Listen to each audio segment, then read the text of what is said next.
Well, hey, this is Pastor Matt, and today on Theology Thursday, we're looking at the text that I'm preaching on this Sunday. It's Luke chapter 24, verses 13 through 35, and we're asking the question, why the disciples couldn't see or recognize Jesus. Sven is here. He is rocking out on the Buccaneers blanket. But let's dive into this text here.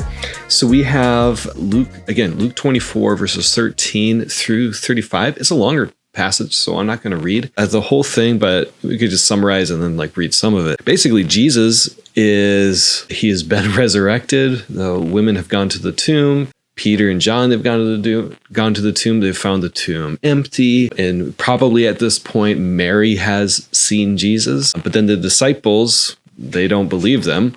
And two of the disciples, not of the 11 remaining, but just two of Jesus' disciples who were there, they leave Jerusalem and they go to a village named Emmaus. And while they're walking on the road, Jesus draws near to them. But the key line here, their eyes were kept from recognizing him. Okay, we'll get back to that here. But then he asks them, it's like, so what you guys talking about as you're walking? And they stand still. They look sad.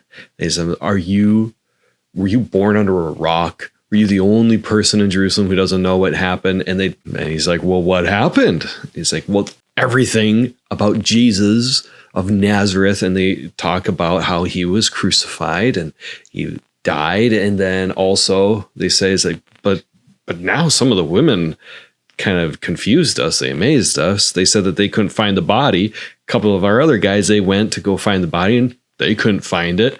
And we have no idea what's going on. And Jesus then says to them, "O foolish ones and slow of heart to believe all that the prophets have spoken. Was it not necessary?" Yeah, you can watch Sven here. "Was it not necessary that the Christ should suffer all these things and enter into his glory?" And then beginning with Moses and all the prophets, he interpreted to them all the scriptures, the things concerning himself. And then they get to the village and Jesus kind of he pretends like he's just going to keep on going. And the two disciples, Cleopas and whoever it is, maybe his wife, maybe another person, they urge him, like, no, come stay with us. The day is nearly over. You just come stay with us and eat. So they begin eating. And then Jesus takes up some bread. He blesses it. He breaks it. He gives it to them. And at that point, their eyes are opened and they recognize him. And then he vanishes from their sight. But then they said to each other, "Did not our hearts burn within us while he talked to us on the road, while he opened to us the scriptures?" And then they rose that hour, they returned to Jerusalem, and they find the 11 and the other people who are gathered with them there. They tell them, "Dude, the Lord has indeed," well, these people are saying he has risen from the dead. He appeared to Simon. And then these two people, they tell them all the things that happened on the road and how he was made known to them when he broke the bread. But the question here is why couldn't they see? And then why could they see?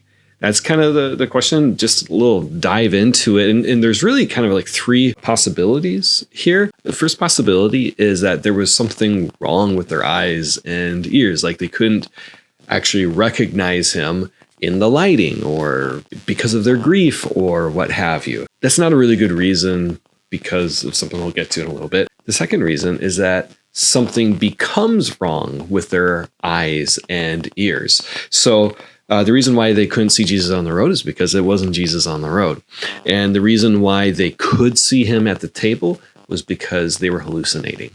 So this would be kind of more of a skeptic's view on their experience. We trust that this is what they experienced. But this is just to say that they were experiencing something that wasn't really there. The third explanation, though, is the one that the text points us to. It's that God kept them from seeing and understanding that this was really Jesus on the road. If you look at the passage closely, you end up seeing that their eyes are kept from seeing and their eyes are opened, there's something that's being done to them. And so the most natural understanding of the text is to say that God is keeping them from seeing Jesus. And then God lets them see Jesus when he breaks the bread, blesses it. And that's kind of the why on the how why. But what about the why? Okay. Why did Jesus not want them to recognize him on the road? In this, we can't really say for sure. The text doesn't tell us. Now, one way to interpret this is to see it as being sort of like a hidden camera TV show. In a hidden camera TV show, you have people who react differently to someone because they don't know who they really are. And sometimes this can be for like nefarious reasons. So like maybe it's like an investigative reporter goes into a shop that they hear isn't really changing oil well.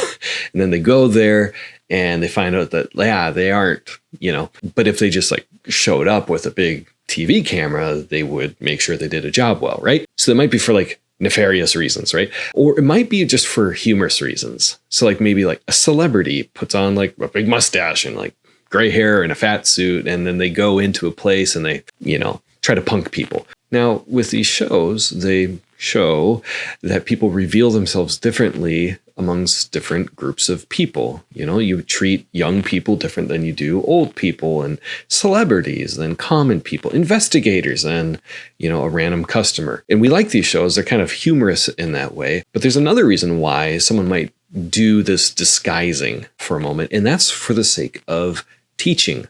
There's sort of a teachable moment that might occur in these shows. And that seems to be what Jesus is doing here. He knows that if he just shows up to these two disciples on the road, they're going to be so overwhelmed by his presence that they aren't really going to hear what he has to say to them. And so he kind of takes on this other persona. He doesn't let them know who he is. And by doing that, he's able to put on the teacher hat so that they aren't so overwhelmed by his presence. And then when he's at the table with them, he, takes off the hat and shows them for who he really is and then disappears, which is just, maybe that's for the sake of humor. That part, I think we can't forget that Jesus, if he really is God, he ought to have a sense of humor, and he might just have fun with these guys for a moment. But regardless of the humor side of things, I think what Jesus is trying to do is he is trying to show that